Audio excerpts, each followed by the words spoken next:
Kalau orang tua itu menjadikan anak sebagai investasi, nah ini aku udah menyiapkan nih Mas, ada lebih kurang 5 poin. 5 poin. Yang menurut aku nih, kalau orang tua menjadikan anaknya investasi, aku tuh udah nyiapin 5 poin yang pro sama hal itu. Atau yang berarti menandakan kalau benar itu dilakukan, itu tuh ada sisi positifnya.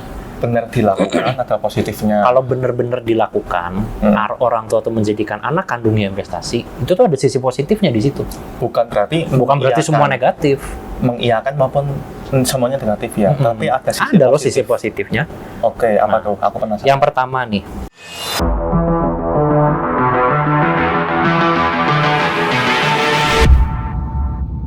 Oke guys, nah kita di pagi hari ini sekarang jam berapa sih Mas? Jam 7.15. Oh, 7:30 kurang ya.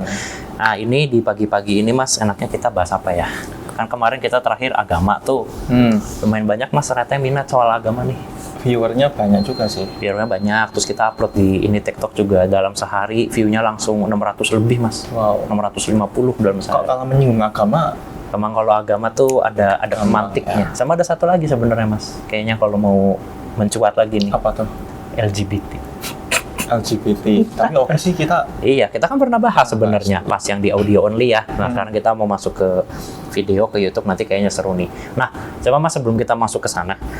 Di episode kita kali ini kita mau bahas soal investasi nih. Kan di zaman modern ini investasi banyak banget ya. Ada deposito mungkin yang paling awam ya. Kayaknya semua orang tahu lah apa itu deposito. Ada reksadana, ada obligasi, ada emas, ada kripto yang sekarang lagi naik dan yang lain-lain. Sekarang udah down malah. Sekarang udah lagi down lagi ya. Nah, coba maksudnya kan banyak banget nih jenis investasi. Tapi kayaknya ada nih Mas, satu jenis investasi yang secara teori tidak mungkin gagal. Pasti cuan kalau investasinya ini. Secara teori pasti. Secara teori ya. Kata siapa Yud? Nah ini makanya kita mau bahas investasi itu adalah berupa sosok anak. Waduh. Jadi anak itu seorang manusia ya. Manusia orang. Ya. Nah jadi kita di episode kali ini teman-teman, gue dan Nabil akan membahas soal gimana sih kalau orang tua itu menjadikan anaknya sebagai investasi. Nah ini kita mau coba bedah nih poinnya orang tua ya. Ini lebih ke sosok orang tua menjadikan anak itu investasi. Betul. Kamu kan orang tua nih. Ini anak kandungan. Anak kandung lah. Ya kali bukan anak tiri atau bukan anak. Enggak, kita nggak usah bahas yang anak tiri apa-apa. Kita kesampingkan. Kita anak kandung dulu aja. Iya, kamu kan bentar lagi juga jadi orang tua. Ya kita semua jadi orang tua Yud. Kan semuanya. Aku mah kan belum tentu. Iya, nggak tahu ya. Kalau kamu kan udah punya istri dan istrimu kan lagi hamil kan ya. Kalau nggak salah lahirnya di sekitar awal tahun Januari kan. Nah, berarti bentar lagi yang menjadi orang tua. Nah, kalau kamu sendiri mungkin sebelum kita bahas lebih jauh nih Mas tentang mungkin ada pro-nya, mungkin ada kontranya atau yang lain-lain. Kalau dari sudut pandang kamu sendiri gimana? Apalagi kan kamu sebentar lagi yang menjadi orang tua. Gimana? Sudut pandang mengenai anak itu investasi orang tua. Atau orang tua yang menjadikan anaknya itu investasi. Yang menurut kamu gimana? Karena anak itu bukan produk. Iya, bukan dong. Bukan orang manusia. Kalau produk kan diciptakan berdasarkan kebutuhan market. Ya ada fungsinya lah gitu kan. Ada fungsinya, bisa disesuaikan, bisa dibentuk, betul. Dan bisa di framing apa sih yang di framing? Ya bener dong. Kita nge-framing, nge-konsepin dan kita ngebentuk build quality-nya produk lebih enak. Karena udah ada mesin. Jadi kita bikin tuh sesuai kepengenan kita. Kepengenan kita, kebutuhan masyarakat apa. Betul. Dan udah pasti produk market fit-nya itu udah jadi. Udah ada. Dijual dengan harga kualitas yang sedemikian rupa. Betul. Nah kalau manusia punya pikiran sendiri, punya perasaan sendiri, punya ego, punya hawa nafsu sendiri. Betul. Itu yang susah tuh. Sesuatu yang berbeda Yud. Betul. Kalau mau dijadiin investasi, penanganannya pun berbeda juga. Iya dong. Ini seru nih bahas ini. Benar-benar tapi setuju. Makanya aku nggak pernah setuju dengan statement orang tua menjadikan anak sebagai investasi. Mungkin sesuai statementnya aja ya. Kan setiap orang punya sudut pandang beda-beda nih. Betul. Kita kesampingan aja dulu deh suatu pandangan agama mengenai banyak anak, banyak rezeki, banyak anugerah. Kita kesampingkan dulu sudut pandang di situ. Ini udah nggak masuk juga. Versi masing-masing. Kalau menurut kamu setuju nggak? Waduh. Sebenarnya gini ya Mas ya. Sebenarnya kan kalau kita bahas poin atau hal apapun kan pasti akan selalu ada pro sama kontranya kan. Iya. Pasti setiap hal di dunia ini, bahkan kan tujuan kita bikin podcast ini kan kita mau membedah satu hal atau satu kejadian di dalam hidup kita tuh pasti kayak sisi uang mata koin kan. Pasti akan selalu ada dua sisi. Pasti ada positifnya, pasti ada negatifnya. Iya. Hal-hal yang menurut kita tuh selama ini, wah ini mah jelek nih, ini mah negatif, pasti tuh ada positifnya. Iya. Dan begitu juga sebaliknya. Hal yang menurut kita bagus atau yang menurut orang tua kita bagus, pasti di baliknya ada negatifnya. Itu udah pasti, nggak mungkin enggak.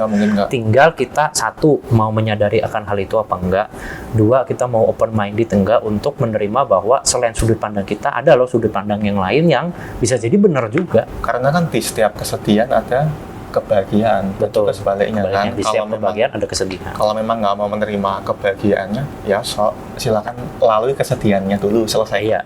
Tapi kalau memang bisa melihat kesempatan di mana kesedihan itu ada kebahagiaan yang harus kita buat, ataupun kita men-challenge diri nih buat menjemput rezeki itu, ya udah bisa kok. Betul. Jadi intinya Mas, balik lagi kepada topik kita hari ini. Kalau orang tua itu menjadikan anak sebagai investasi, nah ini aku udah menyiapkan nih Mas, ada lebih kurang 5 poin. 5 poin. Yang menurut aku nih, kalau orang tua menjadikan anaknya investasi, aku tuh udah nyiapin 5 poin yang pro sama hal itu. Atau yang berarti menandakan kalau benar itu dilakukan, itu tuh ada sisi positifnya. Benar dilakukan, ada positifnya. Kalau benar-benar dilakukan, orang tua tuh menjadikan anak kandungnya investasi, itu tuh ada sisi positifnya di situ. Bukan berarti semua negatif.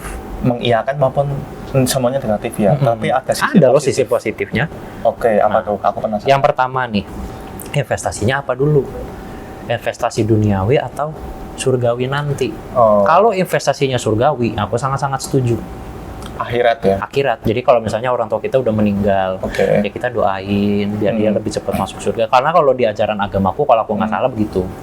Harus didoain, ya kan, sama orang yang masih hidup, termasuk salah satunya anaknya, biar dia lebih cepat masuk surga.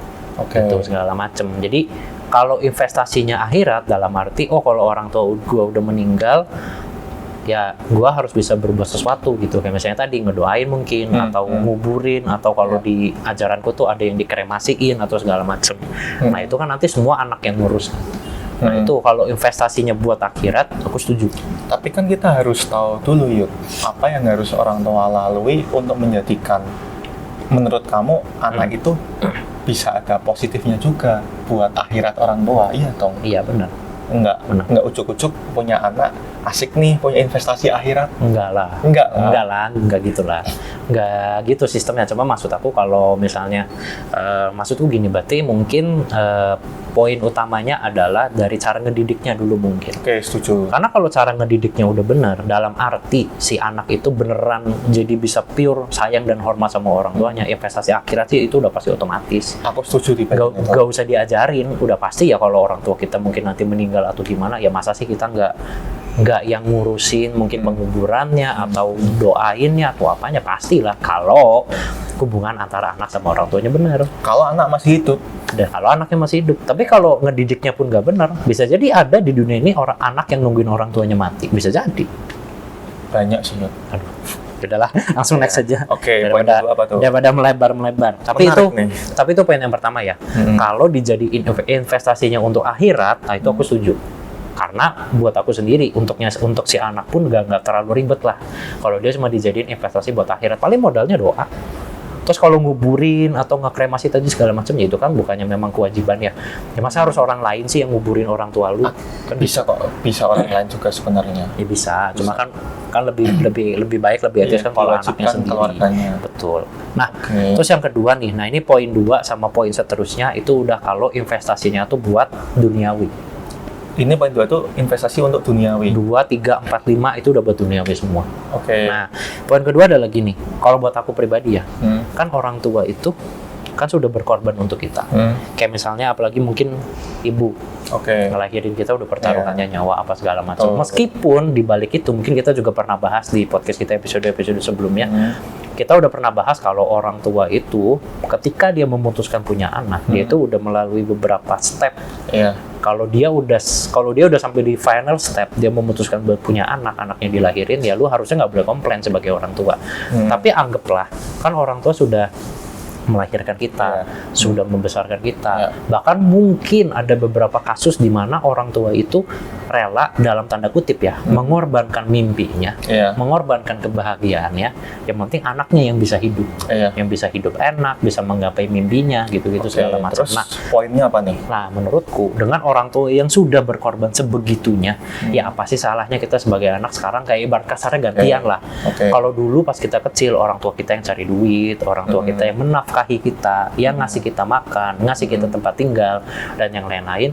Nah, sekarang ketika situasinya di dunia ini berbalik, sekarang kita yang di bahasanya usia produktif, bisa menghasilkan duit, tapi orang tua kita balik lagi ke case yang tadi aku bilang, boro-boro mereka bisa nabung, boro-boro mereka bisa investasi, orang duitnya kan habis buat ngerawat kita dan memberikan penghidupan yang layak. Jadi menurutku ada sisi wajarnya kenapa orang tua kita di zaman mereka sudah masa pensiun seperti sekarang, akhirnya dalam tanda kutip nggak punya duit, nggak punya tabungan. Jadi kan harus mau nggak mau harus kita bantu lah. Kan mereka begitu kan juga karena alasan karena ngegedein dan ngebahagiain kita. Ya pasti sekarang susahnya tinggal kita balik. Yang aku setuju di bagian kita membantu orang tua nih. Betul. Tapi harus didasarin dulu. Apa tuh? Membantu karena kita juga sesuai sesuai kepribadian masing-masing.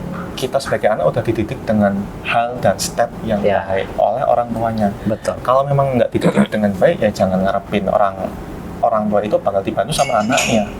Iya dong. Ya setuju. Setuju. Makanya balik lagi ke poin awalnya, itu harus cara ngedidiknya yang benar, relasinya benar dulu. Karena kalau udah relasinya benar, nggak usah diminta juga anak mau pasti ngasih. Nggak usah diminta. Nggak usah diminta. Itu anak juga pasti ngasih. Itu otomatis bakal kayak gitu. Ya kita kan juga sebagai anak punya hati nurani ya Mas ya.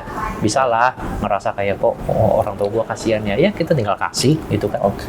Setuju sih di bagian itunya. Nah, poin ketiga, menurutku ya, kalau kita bahas investasinya itu dalam hal duniawi atau gampangnya duit lah, itu menurutku gini, daripada coba bayangin ya orang tua kita nih, dengan udah situasi apa segala macamnya dijalanin, terus dia sekarang nggak punya duit, nggak punya tabungan, terus dia ngerasa kayak nggak enak ngerepotin anak, mendingan gua ke pinjol aja, atau minjem ke bank, atau minjem ke saudara, tapi saudaranya kan kita nggak tahu ya saudara utang lah gimana, utang lah pokoknya.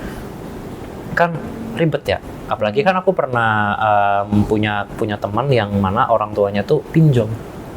Itu kan diteror tuh. Nah diterornya kan nggak cuma kasih orangnya, maksudnya nggak cuma kasih orang tuanya, tapi ke keluarganya kan, termasuk kasih temanku itu. Sampai aku ngebaca isi WhatsApp-nya tuh benar-benar sangat tidak mengenakan buat dibaca gitu loh, terornya tuh. Nah jadi maksud aku, daripada orang tua kita begitu, apalagi kan kalau pinjem jatuhnya kan ngutang lah ya, kredit lah kalau bahasa kerennya, itu kan masih ada bunga. Nah, mending minjem ke anak gitu. Ya udah, mendingan ya mungkin bahasanya kalau ke anak bukan minjem ya, lebih ke minta lah ke anak. Tapi ada tapinya nih, harus diselaraskan juga sama kemampuan dan kebutuhan si anak. Misalnya contoh simple, anak gaji sebulan 5 juta. Buat kebutuhan bulanan si anak, buat bayar kos mungkin, atau buat nabung, atau buat bensin, makan segala macam tuh di total 3 juta. Berarti kan sisa 2 juta nih. Nah kalau orang tua dalam bulan itu minjemnya 3 juta, ya anaknya duit dari mana? Kan gitu. Jadi harus diselaraskan aja gitu. Aku setuju di bagian ngutang ke orang yang bener. Ya, ngutang ke orang yang tepat lah. Bukan ke lembaga, instansi, ataupun di mana orang tua nggak bisa bertanggung jawab, akhirnya dilemparkan. Akhirnya ujung-ujungnya dilempar ke anak, tapi ibarat saya pas dilempar ke anak tuh udah jadi bola api gitu loh. Si anak nggak bisa ngolah. Sering kan ada kejadian kayak gitu. Ya nggak apa-apa, mau minjam ke anak, mau minjam ke teman yang bisa dipertanggungjawabkan, nggak apa-apa. Kalau anak kan mungkin kan suatu saat nanti anak punya rezeki lebih, nggak usah dipinjem deh, udah tak kasih. Gitu. Betul. Itu setuju dia. Setuju kan? Makanya udah aku bilang ada sisi positifnya. Jangan negatif terus. Cuma nggak melulu ke anak ya. Kalau bagian yang ini. Nah, next poin ke berapa berarti ini? Keempat ya. Nah, keempat ini, kamu pernah bayangin nggak? Atau kamu pernah ada nggak di posisi kamu lagi ada duit nih? Entah itu habis gajian, atau misalnya kamu lagi dapat bonus akhir tahun, atau insentif, atau kamu ada proyekan di tempat lain, terus dapat rezeki lebih lah, ibarat kasar gitu. Terus kamu pakai itu buat dalam tanda kutip ya, pakai buat foya-foya. Si anak nih. Kita lah misalnya contoh, kita nih, bulan ini dapat insentif gede banget nih, sampai 2 kali lipat gaji lah. Terus akhirnya kita pakai buat dalam tanda kutip foya-foya. Ya me time atau Kita hambur-hamburkan lah. Iya. Kita minum mungkin, atau kita ke tempat-tempat yang plus-plus atau yang apa segala Nah, macam. itu negatif sih, Yud. Ya tahu kayak hal-hal positif, kita ganti HP baru, Iya. kita beli laptop baru yang nantinya sebenarnya akan menunjang juga. Atau beli bangunan misalnya. Beli Ya, nah pernah ada nggak sih Mas kamu di titik itu ketika kamu udah kalau apa tadi kalau pakai bahasanya kamu udah me time nih, Oke. udah menghaburkan duit untuk me time, ya nggak salah juga sebenarnya karena toh itu juga uangnya kamu juga kan sebetulnya. Tapi kamu pernah ngerasa kayak anjir setelah udah kelar nih me time-nya, terus kamu kayak merefleksikan diri kayak anjir kok tadi yang gua keluarin kok cukup banyak ya. Iya. Padahal kalau misalnya contoh yang kamu keluarin untuk me time secara total 10 juta. Oke. Bisa kamu mikir, anjir 10 juta tuh banyak loh. Iya. Kalau misalnya gue sisihin mungkin maksimal 50% deh gue kasih ke orang tua gue, dia juga bisa merasakan loh kebahagiaan itu. Dan gue dengan 5 juta gue tetap bisa happy. Tapi mungkin tidak se-happy kalau 10 juta. Tapi setidaknya kebahagiaan itu lu share sama orang yang emang berhak mendapatkan, yaitu orang tua lu sendiri. Oke, berarti itu sisi positif kalau punya anak secara investasi. Otomatis kalau anak punya rezeki dikasih dong orang tua. Betul. Ini poin yang mau kamu samain di situnya kan? Iya, jadi itu lebih ke kita balik sih. Jadi kalau mungkin poin 1, 2, 3 kan kita ngeliat dari sudut pandang orang tua. Nah di poin keempat ini, aku mau kita melihatnya dari sudut pandang kitanya sebagai anak. Ya kita coba merefleksikan diri kita, ngacak lah ke diri kita sendiri kayak, ya lu selama ini kalau dapat rezeki lebih, lu lebih banyak foya-foya. Sekali lagi dalam ini tanda kutip ya, lu lebih senang foya, lu lebih leluasa untuk foya-foya, atau lu share ke orang tua. Sedekah ke orang tua. Sedekah lah ke orang tua. Kan lu tetap bisa foya-foya, cuma nggak banyak. Iya. Tapi orang tua lu juga bisa ikut menikmati kebahagiaan itu. Tapi kalau urusan sedekah kan itu udah hak dan kewajiban anak ya jatuhnya ya. Hak kalau memang anak mempunyai rezeki pas-pasan. Oke. Ya kita juga punya hak untuk ngasih sedekah ke orang tua. Betul. Tapi kalau memang kita rezekinya lebih dan kita nggak udah ngasih sedekah ke orang lain nih, tapi ternyata keluarga masih kurang, ya kita wajib ngasih sedekah ke keluarga dulu sebelum ke orang lain. Kan wajibnya kan ke lingkungan sekitar kita dulu kan diajarinnya. Dulu. Lingkungan yang deket dulu aja, baru habis itu ke yang di luarnya. Aku setuju kalau anak punya rezeki dikasih sedekah ke orang tua, setuju di bagian itu. Tapi bukan investasi juga sih jatuhnya, cuman karena ya anugerah lewat anak dititipin buat orang tua juga nantinya. Nah mungkin kan kalau orang tua kan kadang ngelihatnya yang penting gue dikasih duit sama anak, berarti kan secara konotasinya kan, oh investasi gue berhasil nih. Oke. Paham. Mungkin kalau cara mengarah ke situ paham nih. Paham kan? Oke. Nah yang terakhir nih. Yang terakhir tuh apa tuh? Menurut aku gini, mungkin tadi sudah aku bahas juga sedikit ya, tapi pada intinya aku tuh mau menyampaikan bahwa sebetulnya tuh Mas, orang tua kita itu, atau mungkin orang tuanya teman-teman juga yang sedang mendengarkan, mereka tuh kan layak bahagia. Semua layak dibahagiakan. Apalagi balik lagi ke contoh yang tadi aku jelaskan, orang tua kita itu dengan melahirkan kita, dengan mendidik kita, dengan membesarin kita, mereka itu mungkin sudah melepaskan impian mereka, cita-cita mereka, kebahagiaan mereka demi membesarkan dan mendidik dan membahagiakan kita. Nah sekarang tidak ada salahnya kan kalau sekarang kita yang sedang dikasih kemampuan dan kesempatan sama Tuhan untuk cari uang, untuk cari rezeki segala macam, apalagi ketika tadi contohnya kita lagi dapat rezeki lebih, menurut aku sangat-sangat nggak ada salahnya kalau kita pengen share itu ke orang tua, nggak usah tunggu orang tua minta gitu loh, maksud aku tuh. Kalau kita lagi punya rezeki lebih, ya udahlah kita langsung orang tua gue juga kan perlu ngerasain kebahagiaan yang gue rasain sekarang. Jadi udah kasih aja, nanti kalau duitnya mau dipakai jalan-jalan kek, mau dipakai buat beli apa kek, mungkin ini loh Mas, mungkin orang tua kita selama ini mungkin ada barangnya sebenarnya mereka pengen, cuma mereka nggak bisa beli karena duitnya ya udahlah buat Nabil, buat Yuda sekolah dulu aja, akhirnya duitnya pas-pasan. Kayak misalnya contoh, aku juga pernah dengar Mas cerita dari temanku. Jadi orang tuanya ini sebetulnya dari dulu pengen banget punya mobil. Nggak usah mobil mewah, yang penting mobil aja. Ya secara fungsi mobil. Yang penting mobil gitu. Nah, tapi karena duitnya selalu pas-pasan untuk anak-anaknya, salah satunya untuk temenku ini, jadi boro-boro buat beli mobil kan, motor aja kan nyicil gitu loh, ibarat kasarnya gitulah.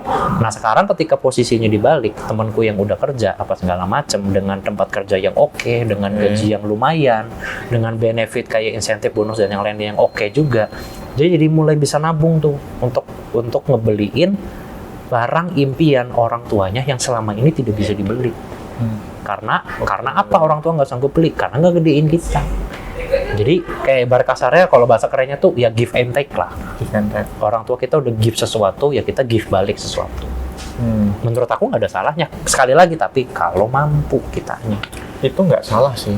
Yang salah tuh kalau ketika terjadi komunikasi yang nggak jelas antara orang tua dan anak. Ya. Kalau kan kamu kan tadi di bagian sudut pandang orang tua nggak mampu beli nih. Iya. Berarti otomatis anak pengen ngebeliin. Berarti Betul. komunikasinya udah jelas. Aku pengen ini, cuman belum mampu. Kalau ada rezeki, anak mampu, Boleh gitu. Nah, itu kan hal yang lain kalau memang yang terjadi ketika pengen ini nggak disampaikan.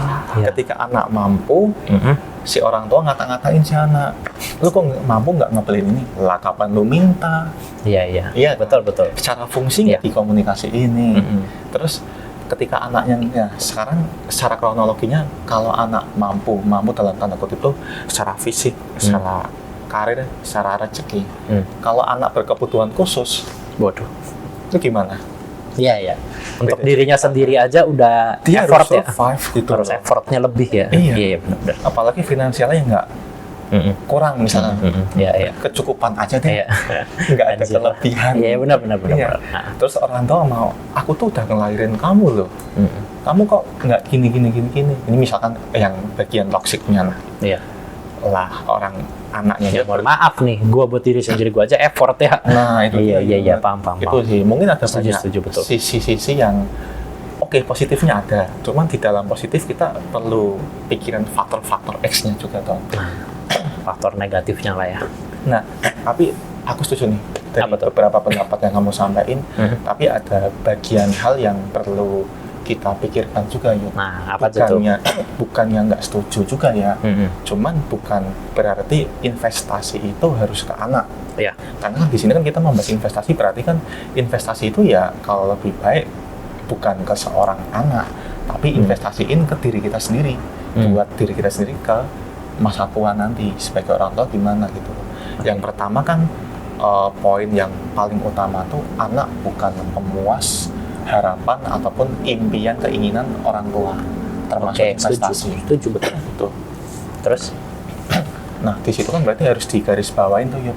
Kalau memang anak bukan pemuas ekspektasi dan impian orang tua, kenapa sih orang tua nggak menyiapkan dirinya sendiri untuk di hari tuanya nanti, terlepas dari punya anak atau enggak?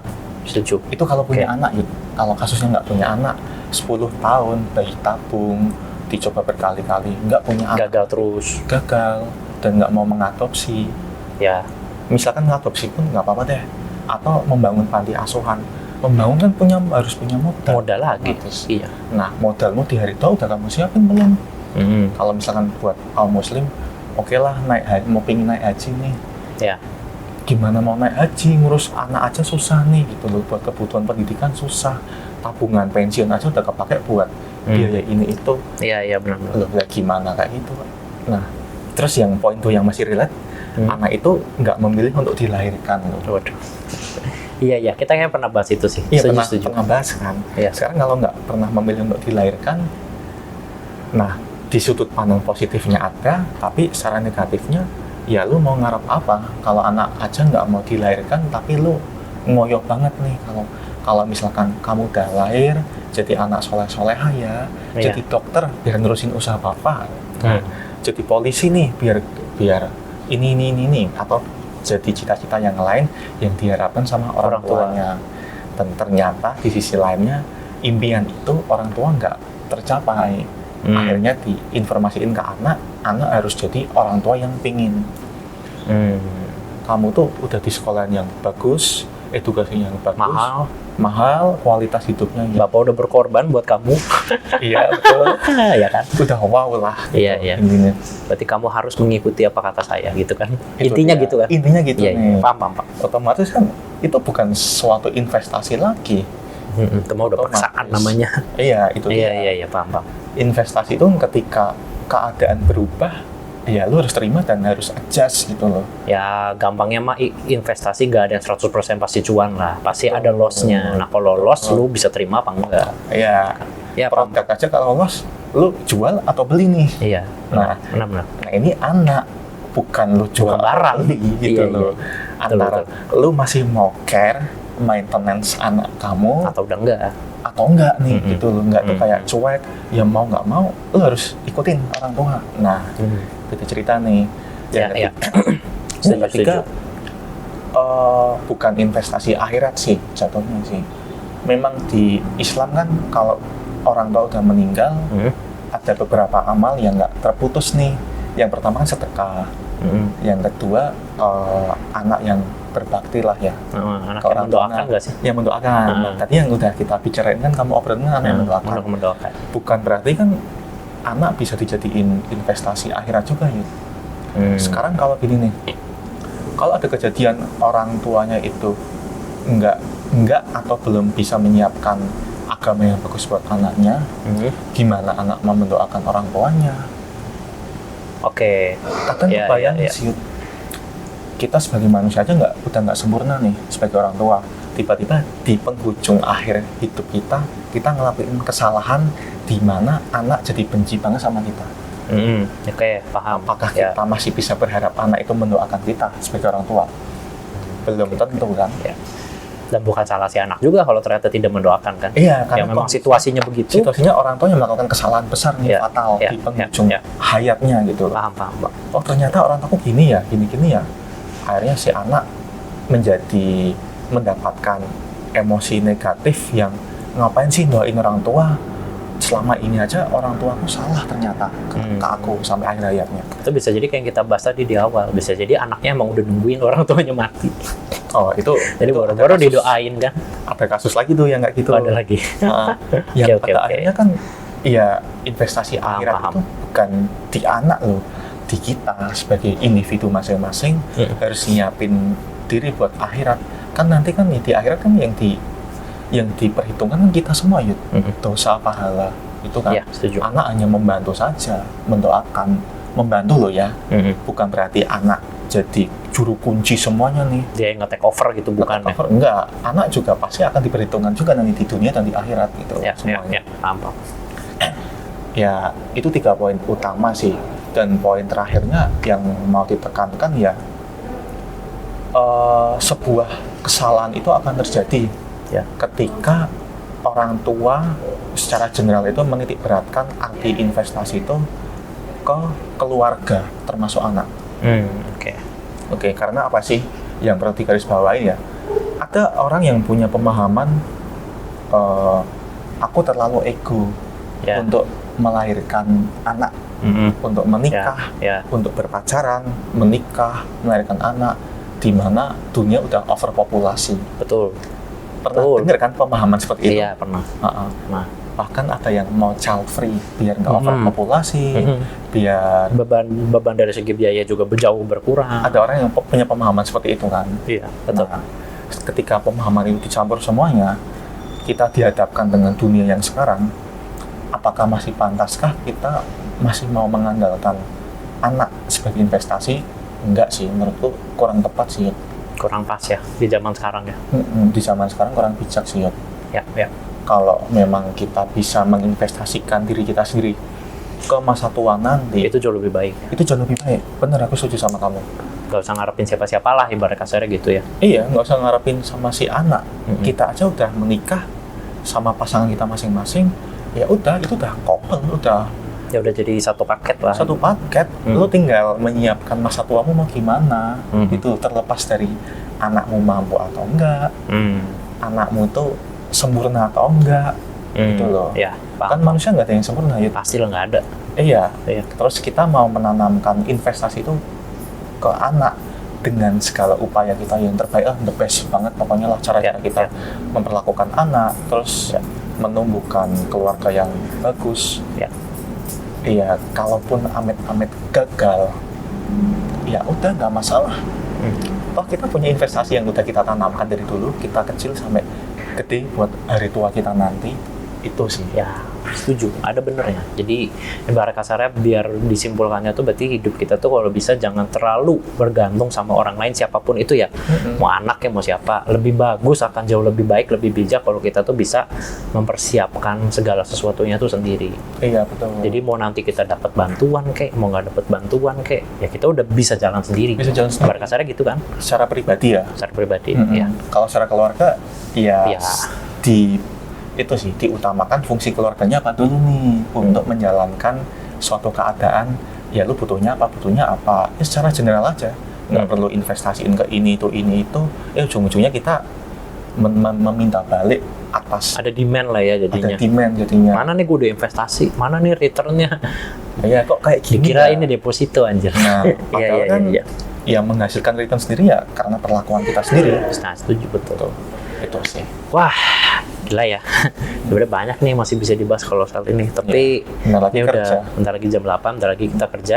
Tapi pada intinya mungkin kalau dari gua sama Nabil, teman-teman ya, mungkin yang bisa disimpulkan sekali lagi kita tidak mendukung ataupun kita tidak menolak hal itu ya.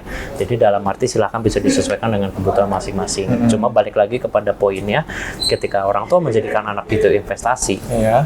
pasti akan tetap ada dua sisi lah. Pasti ada dari sudut pandang orang tua, pasti ada dari sudut pandang anak. Mungkin kadang clash, mungkin kadang nggak cocok, dari segala macam.